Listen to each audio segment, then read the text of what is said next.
今回の動画では NAMU 対応デバイスの音の差を科学的に検証していきます。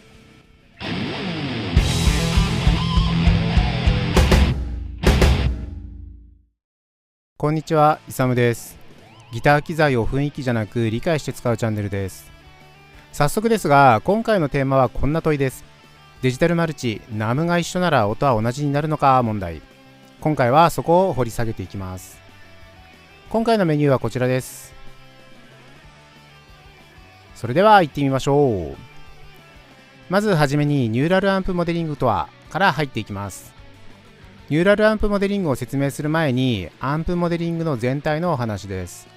従来のアンプモデリングの多くは実際のアンプの実機の回路を解析してその部品の挙動をシミュレートすることでアンプの音を実現するような中身が分かった状態、いわゆるホワイトボックスでのアルゴリズムが主流でした。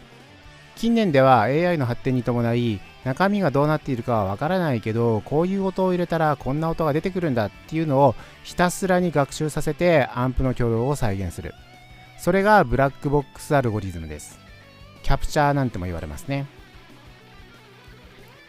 で、キャプチャー技術と言われるジャンルはだいたいこんな感じだと思いますが、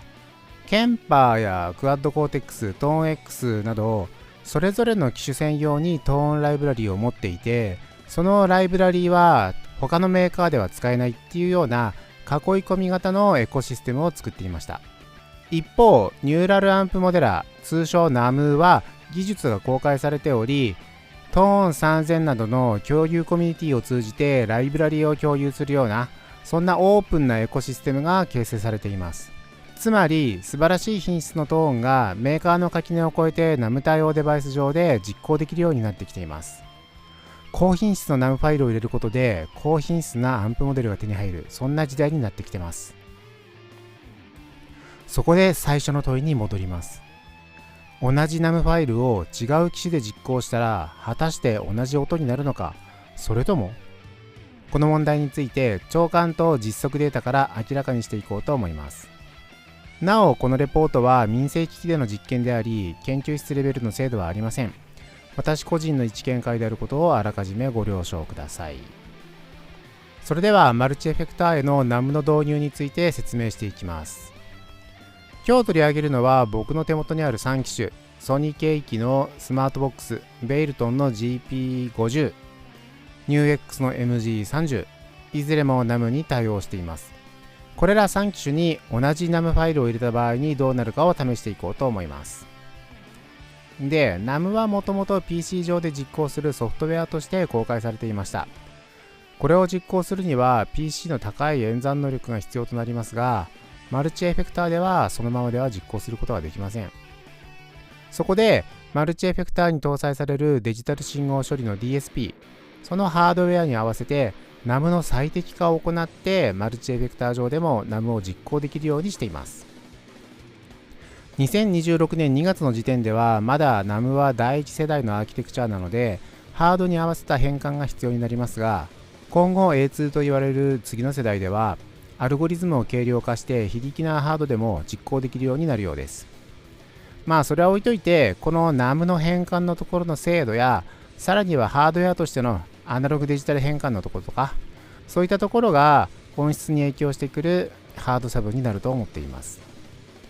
まあ話が長くなりましたが、早速音を聞いてみましょう。今回ギタープレイは BOSS の GT1 のループ機能を使って完全に同じものをそれぞれのデバイスに入力しています。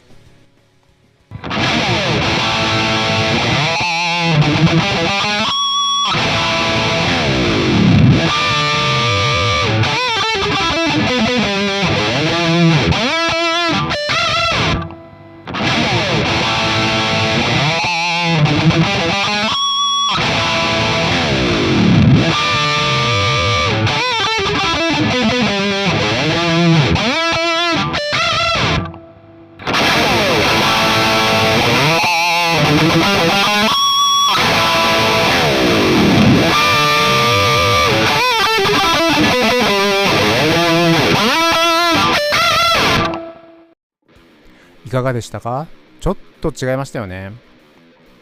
で、ネタばらしをすると、最初の2つはスマートボックスと GP50 で、どちらも同じホットトーン系のモデルです。もうこの2つは差分なしってレベルだったので、おそらく同じアルゴリズムなんじゃないかなと推測します。3つ目は MG30 で、明らかに広域の伸びがあるレンジの広い音です。同じナムでも機種の違いで音質に差がありました。この音質の差分を可視化してみるとこんな感じになります。ダダンと。青がスマートボックス、赤が GP50、黄色が MG30 です。青の上に綺麗に赤が重なっちゃってるのであまり見えなくなっちゃってます。で、これ同じインプットを使ってるので本来同じ波形になるはずなんですけど、8キロより上の帯域で MG30 の方が帯域が伸びています。スマートボックスと GP50 はほぼ一緒で、広域は5キロあたりからなだらかにロールオフしていく、そんな波形になっています。耳で聞いて感じた抜けの良さはこういったところに由来するのが見て取れます。それではこの長官上の抜けの良さについてさらに分析していきます。このあたり3つの観点で分析していきます。音の入り口の観点では、ナムエンジンに信号が渡る前のデジタル変換された信号の特性を比較します。静粛性の観点では、ノイズフロアのレベルを測定し、微細なニュアンスなどが含まれるかを比較していきます。マルチソース検証の観点では、フルスペックのナムとデバイス向けに最適化されたナムの挙動の違いを比較していきます。測定系はこの通りです。訂正評価としては、同じ演奏をもとに長官での確認と周波数確認を行いました。ここから先は信号発生器からのピンクノイズ 440Hz のトーン、インパルス信号をもとに解析を行います。これらの信号を試験デバイスに入力し、その時の出力を PC に USB でデジタル録音します。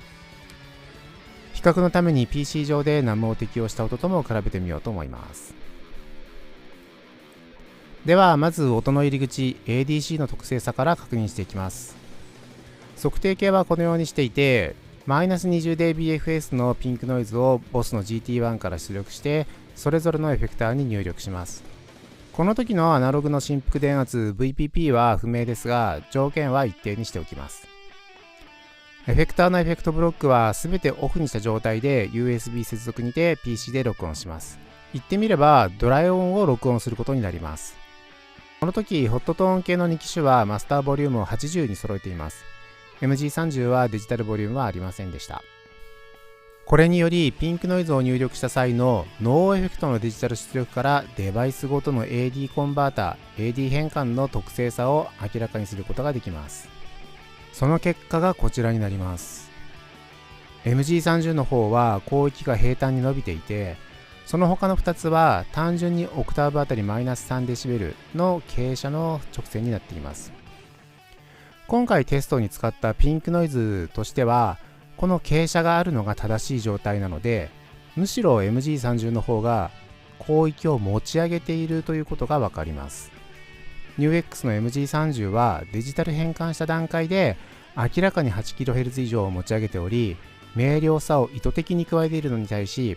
ホットトーン系の2機種は入力に忠実に AD 変換しているような結果となりました。次に静粛性、ノイズフロアについて確認していきましょう。測定系はこの通りで 440Hz のテストトーンを使いましたが、トーンとその倍音の出ている周波数以外のノイズフロアを確認していきます。この時点でも NAM は通さずに AD コンバーターのノイズ性能を確認していきます。結果はこのようになりました。MG30 の方が 20dB もノイズが小さいという結果です。これは何を意味するかというと、 MG30 の方が微細な信号が埋もれにくい、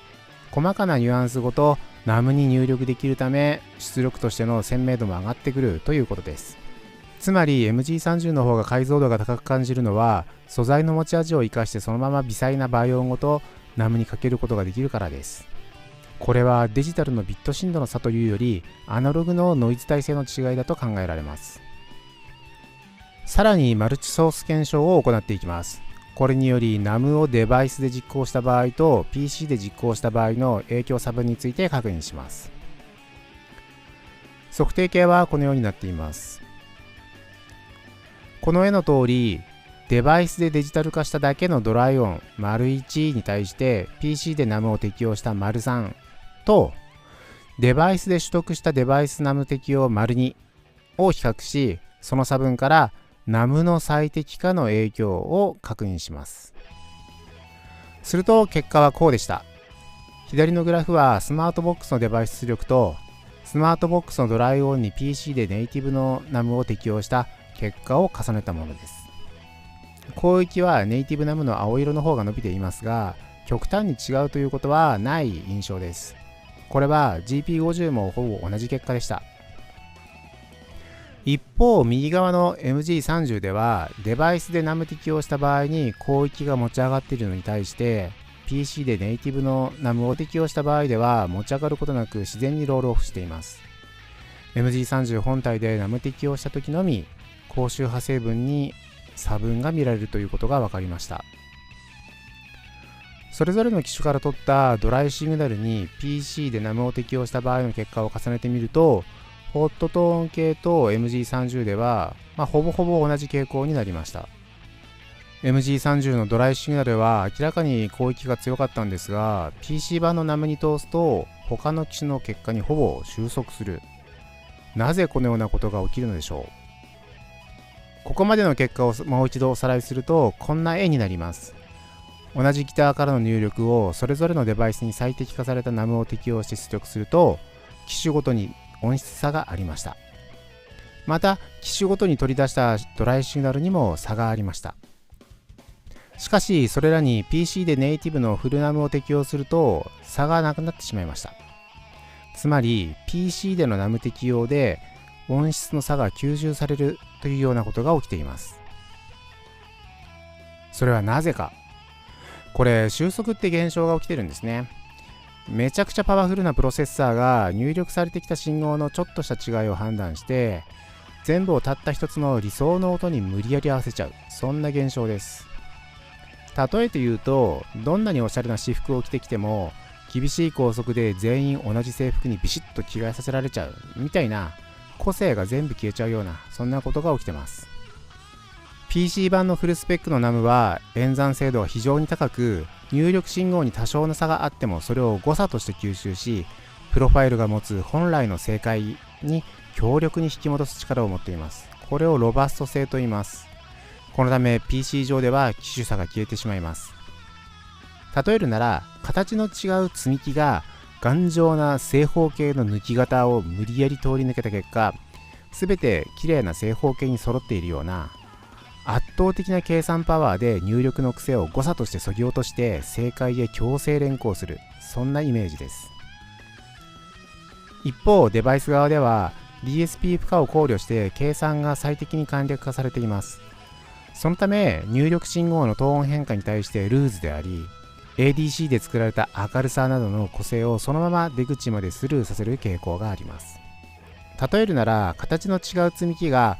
隙間のある少し緩い枠組みを通って角が残っていたり歪んでいたりする元の形を保った積み木で出力されるような、計算を簡略化することでハードウェアが持つ元の味がそのまま音のキャラクターとして残る、そんなイメージです。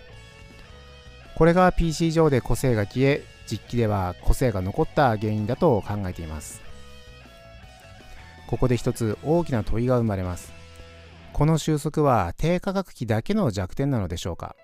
おそらく答えはノーです。トーン X やケンパ、クワッドコーテックスといったハイエンド機でも、ユーザーが実機の方が生々しいと感じる瞬間があると言われています。それは皮肉にもデジタルエンジンが優秀すぎて、入力信号のわずかな不完全さやハード固有の癖を正解へと無理やり補正してしまうからではないでしょうか。高級機種は持っていないので、そこまでの検証は僕にはできないんですけど、機械学習であることと世の中で言われていることから察すると、多かれ少なかれそういったことが起きてるんじゃないかなと思っています。それでは最後に恒例のレイテンシーについても実測しておきましょう。インパルスに対する応答までの時間をサンプル数で計測します。オーダーシティを使って48キロサンプリングで測定を行いました。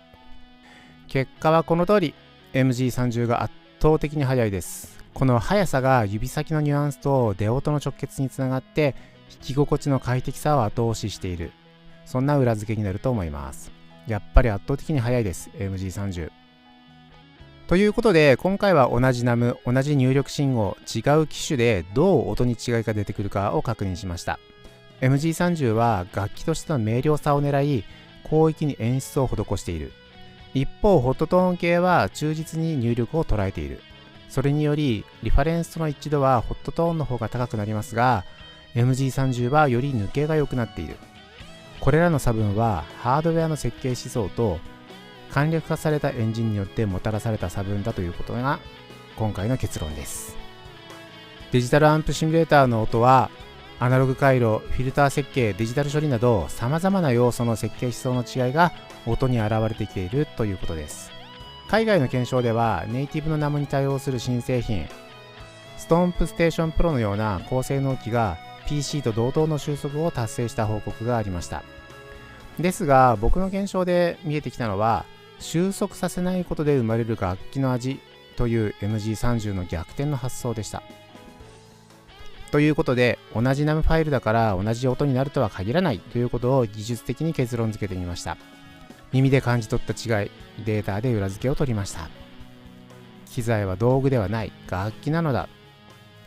今後これから AI が賢くなりどんなインプットも完璧な正解に補正できるようになった時、それは果たして楽器と呼べるのか。楽器の面白さはこの不完全なスルー力の中にこそ残っているのかもしれないですね。今回の内容はヘビーでしたね。最後までご覧いただきありがとうございました。それでは今回の動画はここまで。また次の動画またはライブハウスでお会いしましょう。それではね、バイバイ。